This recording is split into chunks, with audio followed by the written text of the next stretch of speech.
Today we're going to continue our discussion of colonial Spanish America by discussing a really important topic. It's called transculturation, and I think it's one of the most interesting things that we're going to study over the course of this semester. So anyway, let's get to it. But before we get to the new stuff, let's talk a little bit about what we have discussed so far. In our last lecture, we talked about Spanish colonial rule. It was highly centralized. When I say highly centralized, what I mean is there was one man at the center of it, the viceroy, who commanded a great deal of power. And the viceroy system is what governed most of Spanish America. Outside of the government, however, Spanish society was also highly centralized, even in religion. The Roman Catholic Church was organized much like the viceroy system, where all the power was concentrated in the hands of an archbishop. Because so much power was concentrated in the hands of just a few people at the center of the society, there was really no tradition of self-government in Spanish colonial America. This stands in stark contrast to the British colonies that you probably have discussed in your American history classes. Something else we discussed was the division between city and fringe. These were two different parts of the same society. And in fact, they developed very differently from one another. Now it's time for something new. That something new is something called transculturation. Well, what is transculturation? Well, let's look at a definition. This definition actually comes from a textbook by a man named John Chasteen. And what John Chasteen says is, imagine transculturation as 1,000 tiny confrontations and tacit negotiations taking place in people's daily lives, always within the force field of hierarchy and domination. The people on top are usually able to impose the broad outlines of things, with those below contributing subtle aspects, more difficult to police from above: style, rhythm, texture, mood. Let's look at this part of the definition. Always within the force field of hierarchy and domination. What does this mean?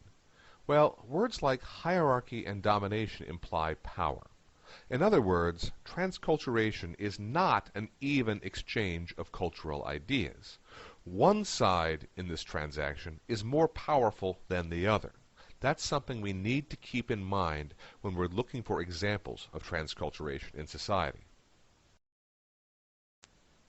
The next line is equally important. The people on top are usually able to impose the broad outlines of things. In other words, those in charge, those who have the most power, are generally able to impose the broad outlines of culture upon those less powerful. So again, keep that in mind. The broad outline of culture is the culture of the people in power, the people at the top of society. So what do the less powerful people, or the people at the bottom of society, contribute? Well, according to Chasteen, those below contribute subtle aspects, more difficult to police from above. Things like style, rhythm, texture, and mood. This is the sort of thing that it's easier to see than it is to understand just through this definition. But just keep in mind, however, that while it's not an even transaction, this is not a transaction that takes place between two equals. One part of society is more powerful than the other. Those in charge are able to impose the broad outlines of culture. Those at the bottom are able to simply manipulate portions of that culture. And that's what we're going to see some examples of here shortly. Take this example. It is a Mexican crucifix. So what makes it an example of transculturation? Well, what do you notice about this crucifix? Well, first of all, let's just think in general here. The crucifix is a symbol of the Roman Catholic Church.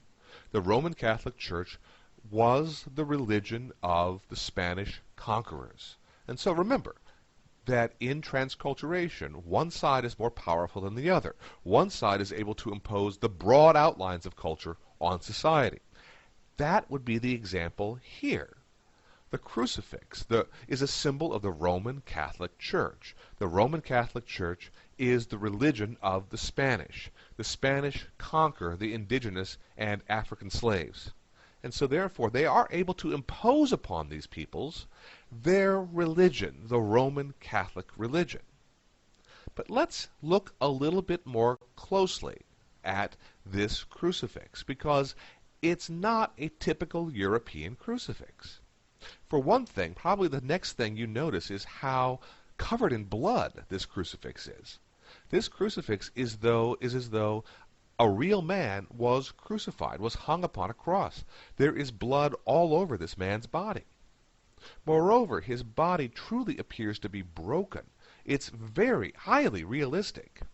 This is not typical of a Spanish crucifix. This is not typical of the European Roman Catholic Church. The blood and the realism of it is far more typical of Aztec culture, of Mexican indigenous culture. That's because the Aztecs had been a people for whom blood was a very important symbol. Blood was a part of almost everything. And so what you have here is a symbol of European Christianity, a symbol of the Roman Catholic Church, a symbol that you would find in any Roman Catholic church around the world. But what makes this different is the way the Mexican people have adapted this crucifix to their own culture by putting in a lot of blood, by making it highly realistic. This is a symbol of Mexican indigenous culture, specifically Aztec culture. The Virgin of Guadalupe is another terrific example of transculturation.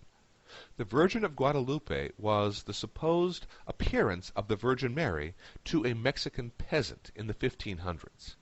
Once again, this is an example of transculturation. Think to yourself, what does the Virgin Mary represent? The Virgin Mary represents the Roman Catholic Church, once again, just like the crucifix in the last slide did. So you have a symbol of a European religion, the Roman Catholic Church, that has become sacred to the Mexican people. So what makes it transculturation?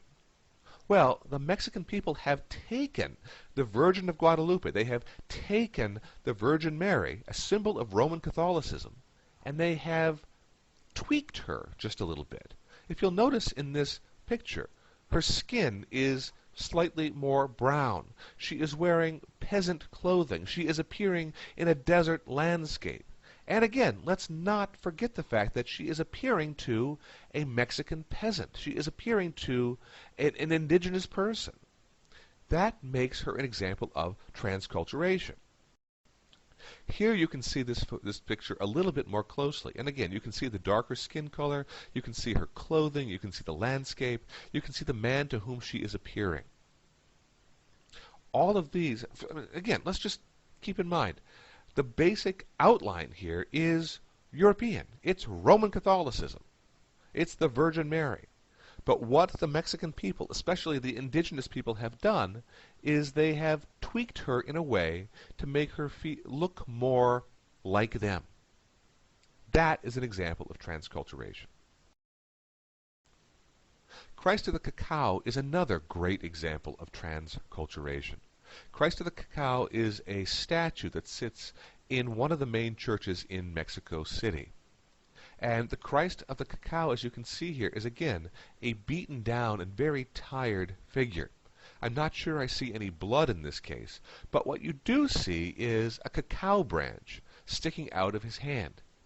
And in fact, it's highly traditional to give Christ of the Cacao offerings of cacao beans.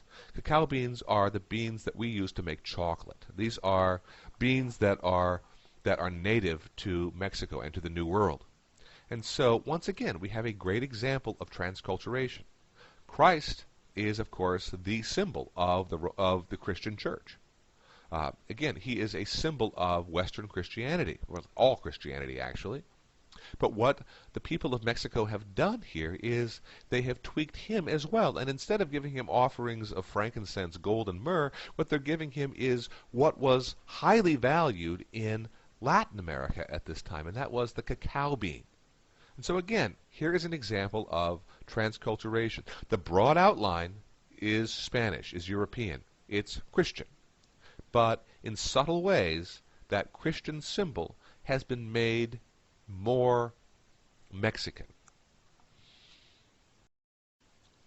So when you're trying to understand transculturation, these three photographs, or I should say these three images, are really great examples of how transculturation works.